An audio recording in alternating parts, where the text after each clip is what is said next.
Hello ladies and gentlemen and everyone beyond. I am BabyNoobCakes, and this is PlayStation Plus free game reviews.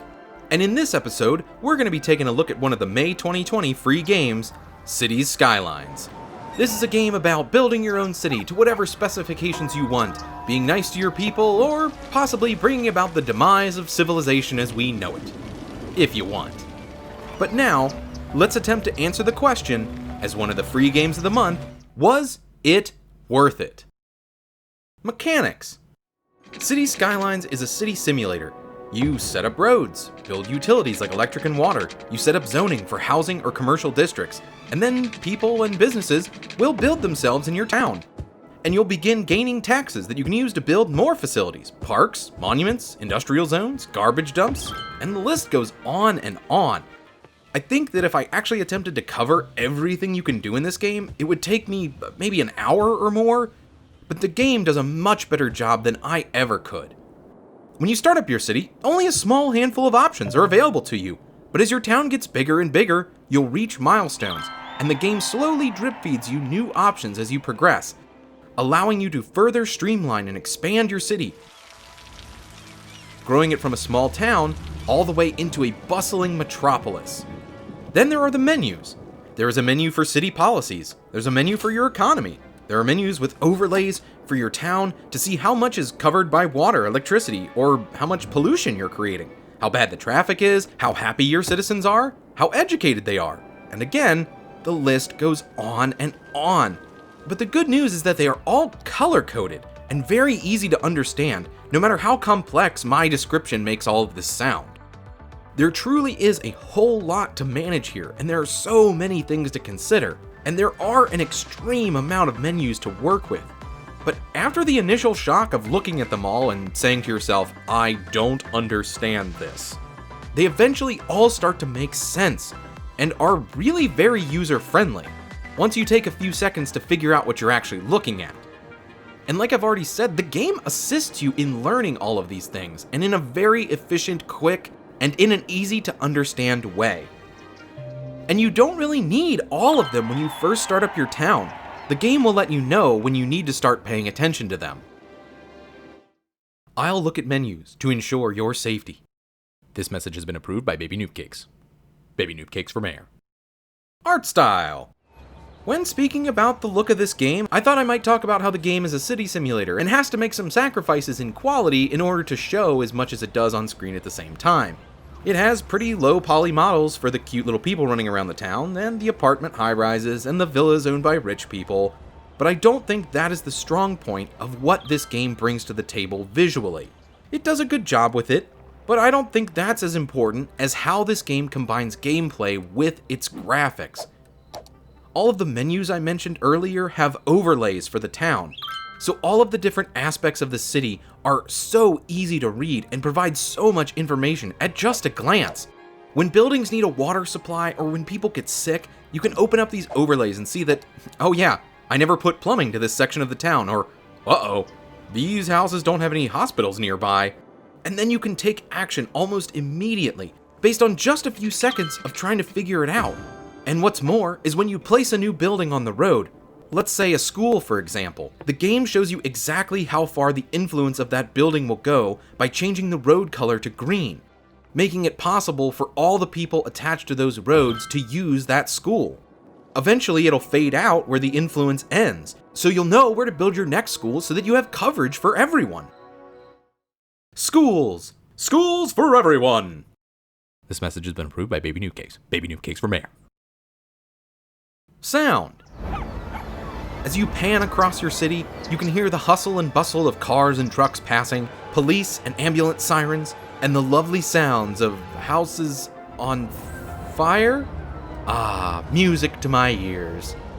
You also have a few radio stations you can tune into, which are full of pretty decent, yet fully copywritten tracks, which I hopefully will be able to let you listen to a bit of without getting copyright claimed.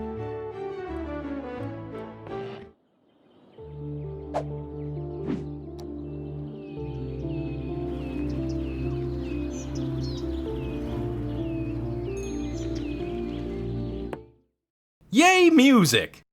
This message has been paid for by the committee to re-elect BabyNoobCakes for mayor. Vote BabyNoobCakes. Replayability.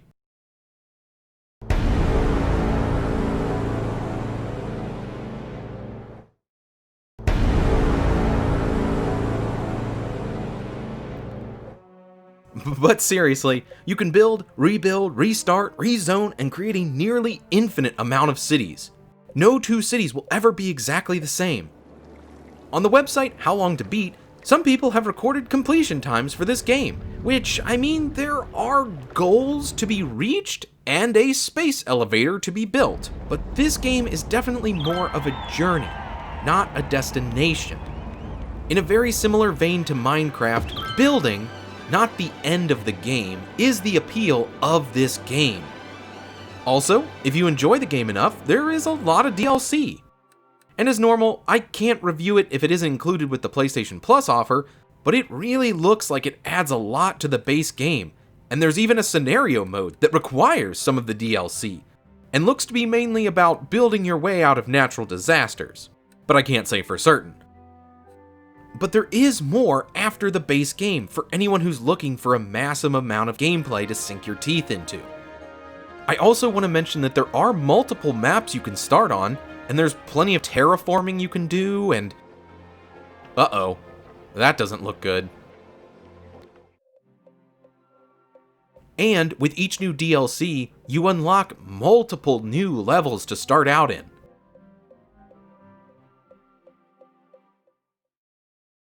Let's play this game forever and ever and ever and ever and ever and ever. I'm BabyNoobCakes, and I endorse this message. My opinion. When I started this game up, I figured I'd play for a little bit, grab some footage, write a review, and then be done with this one. But this game really grabbed a hold of me. I'm not ashamed to say, but I wound up capturing over 12 hours of footage in just a couple of days. The gameplay loop is so fantastically paced here. I don't think I've ever played a simulator that held my attention so well before. But the gameplay here is intoxicating. One of the problems I usually have with these bigger management games is that you usually spend so much time with the in-game timer paused, freezing time so that you can set something up, because it has to be so precise, and if you don't pause it, it might take too much time and you'll run out of money or something or other. But with City Skylines, I had the game timer running almost the entire time, watching your city grow and crumble at times, but progress was always moving forward. It's funny because I think trying to describe this game makes it sound really boring, but it is anything but. If someone walked up to you on the street and said, "Hey, I know a really great video game about setting up zoning rights, creating city policies, and taxation, and it's actually super fun," you'd probably roll your eyes and say, "Sure it is." But City Skylines manages to pull it off. It provides really balanced gameplay. It manages to not be too tedious in the building of the city, because so much of it happens automatically, but it still definitely manages to stay complex enough to really challenge you to have to think about every action you take and the consequences it will have on your city overall. You start off with your small town and draw out some roads and zone it for housing, and the people move in. But then they want shops to go with it. Oops, you forgot to get people drinking water and electricity. Then, when you get that sorted, the shops need more people to work at them. Then you need more garbage services so that everyone won't be all stinky. Then, the people want more goods and jobs, so you create an industrial district. But it starts polluting the ground, so you need a healthcare service to make sure people don't die. But then, you need more people to be doctors, so bust out the books and set up the schools. But oh no, you're out of money. It's time to raise taxes. But now, the businesses are leaving your town because they can't make any money because the taxes are too high. So then, to make up some lost money, you set up bus lines to get people around town more and so that they're paying you to do so. But the traffic becomes too heavy, so you need more roads. And at this point, you've accidentally poisoned the water supply and now everyone is dying. Ah! I think the best way to describe this game is that it's the gameplay equivalent of the children's book If You Give a Mouse a Cookie. It's a repeating cycle that never really ends, but it's so much fun, you don't really want it to end. It's just so well paced. There is always something that you can be working on, or something that the citizens want. but it never felt overwhelming to the point where I couldn't handle it. Except that time I did accidentally poison the water supply, and a lot of people died. That was kinda rough. And when I started my first town, I accidentally spent all of my starting money and couldn't provide water to any of my citizens, so I had to start over. But once I got a better handle on the game, I kept bouncing back from any mistakes that I made, raising taxes when I built too many hospitals and my expenses were too high, shutting down a few of my garbage pickups when I was trying to plan too far in advance for how many I'd need. And even the time I did poison the water supply, it did eventually get better. It got a lot worse first, but in the end it kind of worked out. Was it worth it? I would definitely recommend this game to anyone who is a fan of the old SimCity games. Maybe not that newest one, I haven't played it, but I've heard bad things.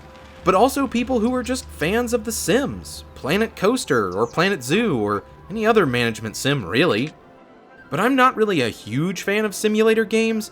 I can only really name so many and have so much experience with them, but I can recognize when a game has engaging gameplay. And I would say even if you're not a fan of simulator games, this one might be one to check out. It's a lot more fun than you'd think, and a lot more fun than the other simulator we got this month. That's right, I'm talking about you, Farming Simulator 19.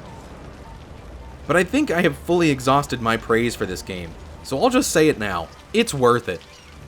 This may not have been a game I would have ever bought myself with my own money, but now having it for free, I'm glad for the opportunity to play it, and I might even come back to it in the future. This one really held my interest. But maybe that's for you to decide.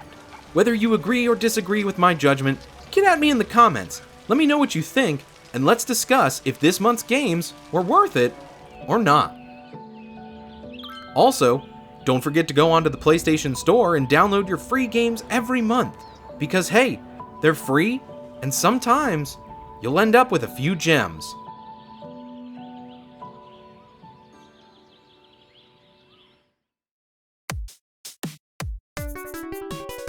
Thank you for watching. If you liked the video, please like, comment, and subscribe, because I look at the free games we get every month from PlayStation Plus. But for now, I'll catch you later.